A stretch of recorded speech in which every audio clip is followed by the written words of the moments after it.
Slovenija v zadnjem letu opravila kar 8 regijskih obiskov. Tokrat smo v Prekmurju. Namen naših obiskov je v tem, da želimo videti, kakšno je stanje v neki regiji, srečujemo se s podjetniki, župani, kmeti in drugimi. Na ta način seveda želimo izvedeti, kakšno je stanje v regiji, kateri so problemi, kaj lahko mi storimo. Vse to nam pomaga pri našem delu, bodisi v vladi, bodisi v parlamentu.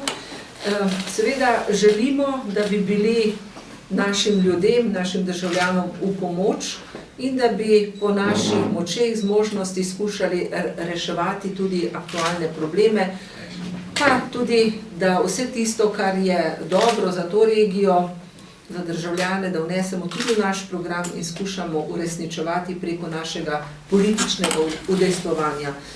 Veseli me, da ob tem, ko obiskujemo Prekmurje, srečujemo tudi uspešne župane, uspešne podjetnike, uspešne kmete. Včeraj smo bili v občini Velika Polana, za katero mislim, da je ena od najuspešnejših občin pri črpanju evropskega denarja in lahko tudi marsikaj pokažejo, bi lahko bila tudi zgled ali pa motivacija za druge. Potem smo bili na kmetiji Kolenko, kjer so prav tako mladi zagnani, kjer vidimo, da je vendarle zemlja tudi tukaj bogatstvo, ki ga je treba še bolj izkoristiti in seveda potem pridelke spraviti v denar. Z zadovoljstvom sem tudi ugotavljala, da imate v Prekmurju tudi mlade podjetnike, perspektivne, kot je podjetje Paradise, če se ne motim, da se tako reče, geotermalno vodo, turistične možnosti. Skratka, Prekmurje ima še veliko neizkoriščenih možnosti in priložnosti.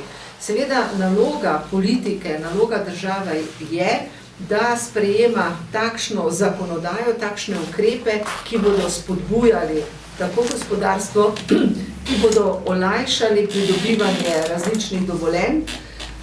To je in tudi naloga, da sprejme takšne zakone, ki bodo omogočali, da bodo tudi druge inštitucije v državi bolj učinkovite, da bodo bolje delovale. Tukaj še posebej mislim na sodstvo, ker vemo, da imamo tudi veliko problemov tako s korupcijo, s plačilno nedisciplino in podobnim. Skratka, mi kot politiki želimo, da bi bili blizu ljudem, da bi potem tudi pri našem delu sprejemali takšne odločitve, ki bi bile potem v dobro naših državljanov.